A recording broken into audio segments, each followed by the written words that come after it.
Здравствуйте, мои дорогие! Добро пожаловать ко мне на кухню. Сегодня готовим торт «Полет шмеля». В этом торте сочетаются два вида коржей – медовые и меренге. В результате торт получается довольно сладким, и это следует из его состава, поскольку и меренги, и медовые коржи сладкие, но очень вкусным. Такой торт очень популярен на просторах интернета, и каждый его готовит немножко по-своему, вероятнее всего потому, что у каждого есть свой проверенный любимый рецепт медового теста. Я хотела бы вас познакомить со своим вариантом. Давайте приготовим.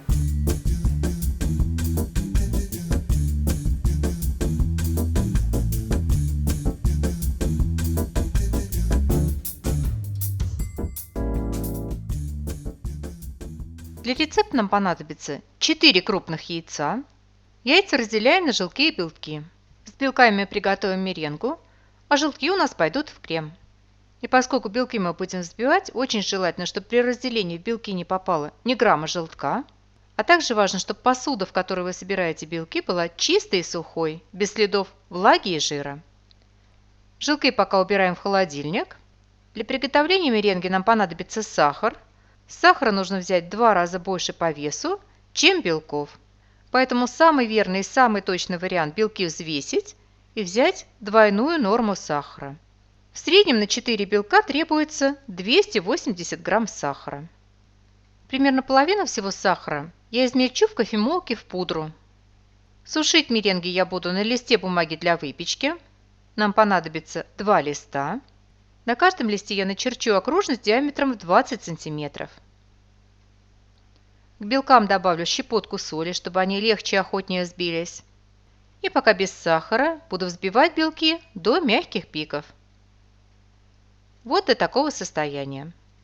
Постепенно увеличиваем скорость вращения миксера. То есть начинаем с малых оборотов и потом их постепенно добавляем.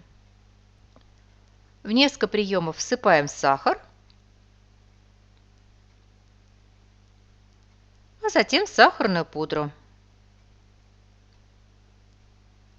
И взбиваем до устойчивых пиков. Белковая масса должна стать блестящей, глянцевой. Емкость с белками можно совершенно спокойно перевернуть, и ничего с ней не случится. И следим, чтобы полностью растворился сахар. Для проверки растираем белковую массу между пальцами. При растирании не должны ощущаться кристаллики сахара. Белковую массу раскладываем между листами пергамента. Небольшое количество, примерно с четверть, оставляем. Из этой массы мы отсадим отдельные безе, которыми затем украсим верх торта.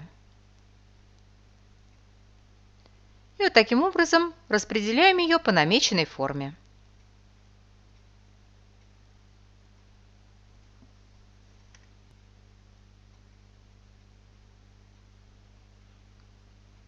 И столовой ложкой отсажу несколько безе. Эти безе у нас пойдут на украшение торта. Можно отсаживать при помощи кондитерского мешка.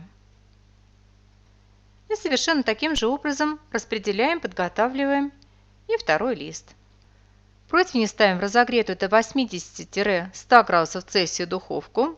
Я сушила сразу 2 коржа на 2 разных противнях в режиме конвекции.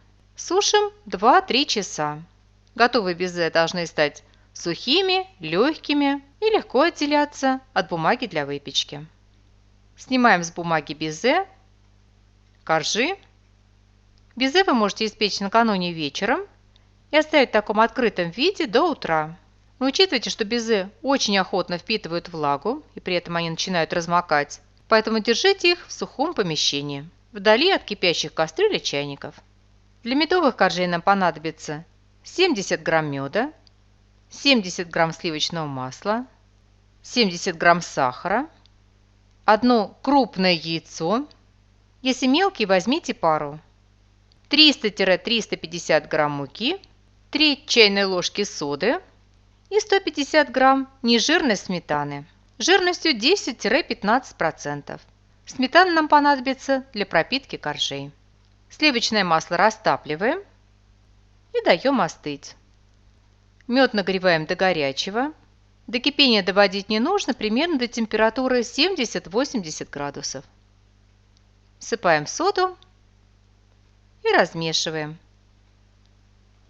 В результате получается вот такая очень красивая и очень вкусная медовая пенка. Для теста слегка взбиваем яйцо с сахаром.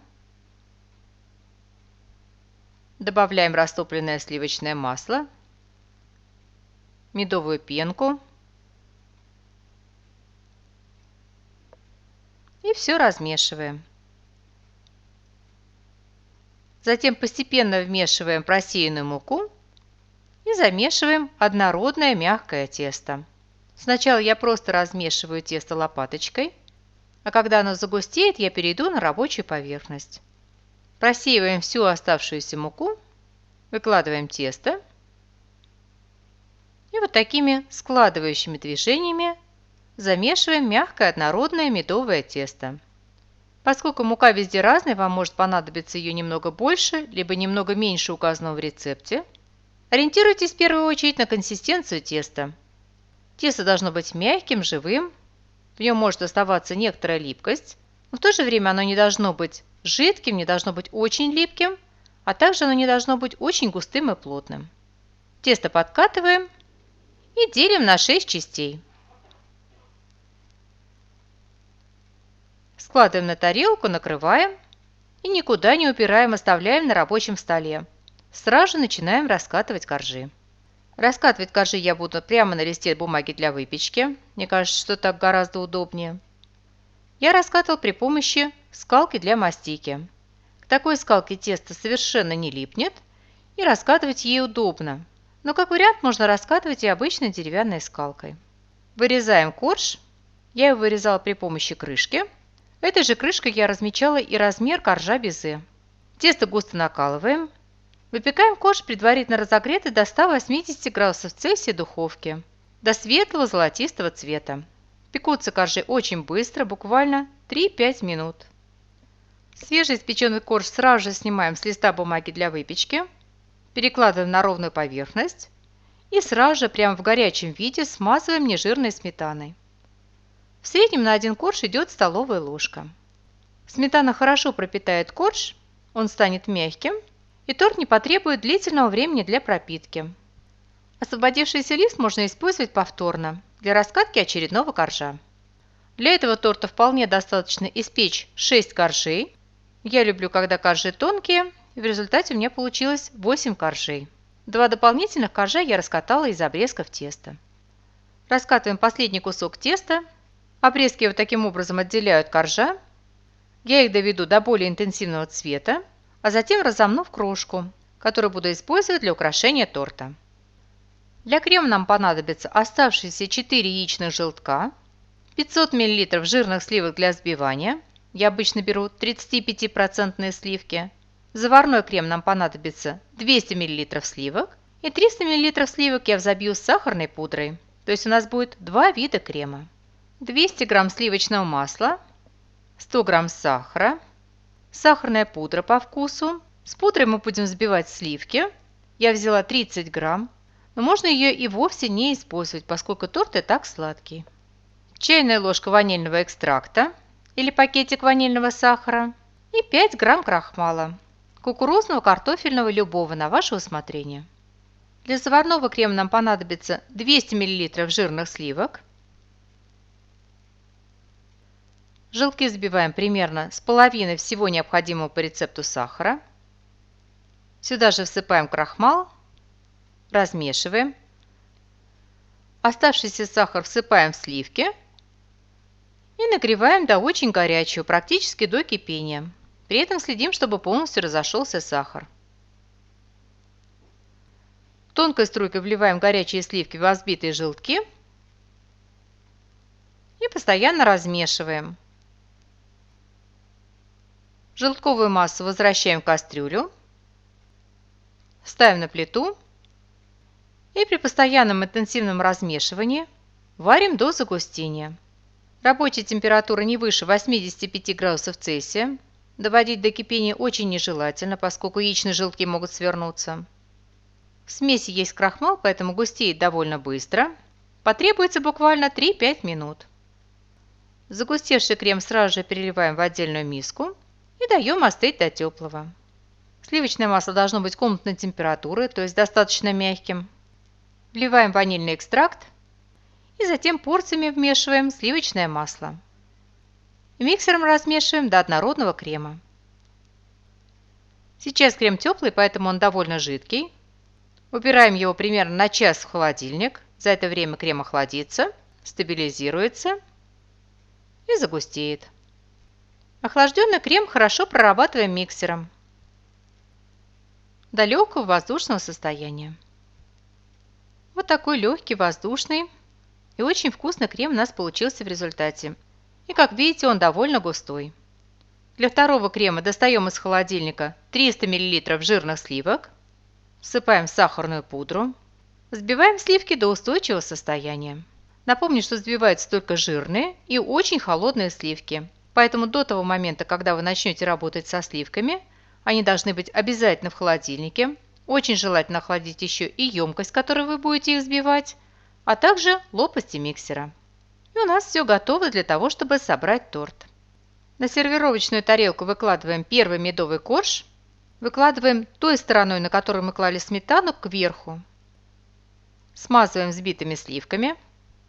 Сверху выкладываем следующий медовый корж. Я его также выложила влажной стороной кверху, поскольку у меня коржей 8, и в этой связке у меня будет 3 медовых коржа. Если у вас будет всего 6 коржей, то выложите 2 медовых коржа, причем второй медовый корж выкладываете сухой стороной кверху. Вот таким образом, как я выложила третий корж. Эту сторону медового коржа промазываем заварным кремом, выкладываем примерно пятую часть крема. Сверху кладем корж безе, его также смазываем заварным кремом. Выкладываем еще одну пятую часть. Сверху снова медовый корж. Я его также положила влажной стороной кверху. Взбитые сливки. В этой связке у меня будет также 3 медовых коржа, поэтому следующий корж я также положу влажной стороной кверху, также смажу взбитыми сливками. И затем уже положу третий медовый корж, но уже сухой стороной кверху. Затем опять заварной крем, корж безе. Смазываем заварным кремом и выкладываем оставшиеся 2 медовых коржа.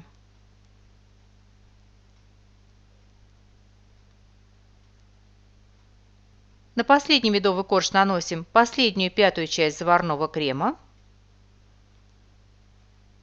и выкладываем сверху на торт. Украшаем безе и крошкой из обрезков медовых коржей. Ставим торт минут на 30-40 в холодильник, чтобы он хорошо охладился. И можно всех звать к чаю. Вот так симпатично он выглядит в разрезе. Итак, наш торт «Полет шмеля» готов, и мне остается пожелать вам приятного чаепития. Приготовьте, попробуйте. Очень надеюсь, что он вам тоже понравится. Спасибо, что были со мной, смотрели видео, и всего вам самого-самого доброго. До новых встреч, до новых видео.